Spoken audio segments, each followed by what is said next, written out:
حضرت عمر فاروق رضی اللہ تعالیٰ عنہ نے جب اسلام قبول کیا اور نماز کا وقت ہوا تو حضور صلی اللہ علیہ وسلم نے فرمایا، صحابہ تیاری کرو نماز کی۔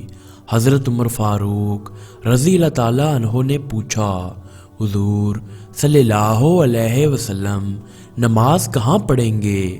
حضور صلی اللہ علیہ وسلم نے فرمایا، کسی کونے میں چھپ کے پڑھتے ہیں۔ حضرت عمر فاروق رضی اللہ تعالیٰ عنہ نے کہا، حضور صلی اللہ علیہ وسلم آپ کے قدموں پہ میرے ماں باپ قربان، اگر اب بھی چھپ کے نماز پڑھیں تو عمر کے مسلمان ہونے کا کیا فائدہ؟ حضرت عمر فاروق رضی اللہ تعالیٰ عنہ نے کہا، حضور صلی اللہ علیہ وسلم آج نماز کعبۃ اللہ میں پڑھیں گے۔ حضور صلی اللہ علیہ وسلم نے فرمایا، عمر کفار کا بڑا غلبہ ہے۔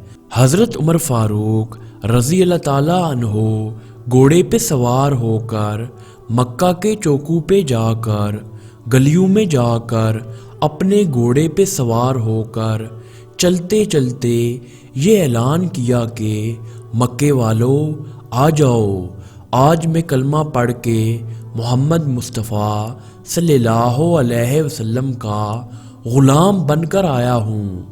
آج ہم کعبۃ اللہ میں نماز پڑھنے جا رہے ہیں۔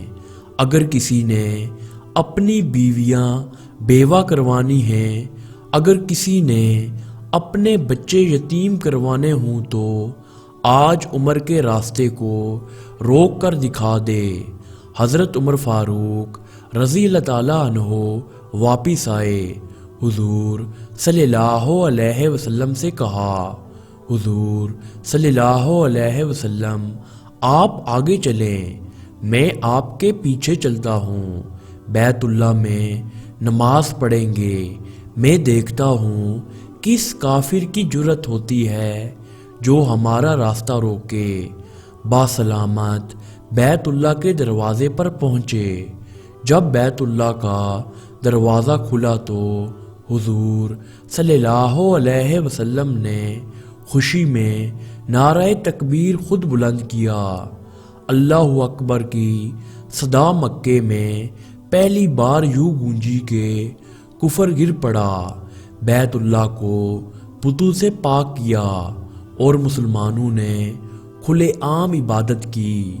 اسلام کو طاقت ملی، اور جب میرے نبی صلی اللہ علیہ وسلم نے مکہ سے ہجرت کی، اس وقت بھی حضرت عمر فاروق رضی اللہ تعالیٰ عنہ نے انوکھی ہجرت کی۔ سب سے پہلے بیت اللہ کا طواف کیا، پھر گھوڑے پہ سوار ہو کر مکے کی گلیوں میں اعلان کیا کہ آج میں ہجرت کر کے جا رہا ہوں مدینہ، اپنے محبوب محمد صلی اللہ علیہ وسلم کے پاس۔ اگر کسی کافر میں جرأت ہے تو عمر کے راستے کو روکے۔ سبحان اللہ۔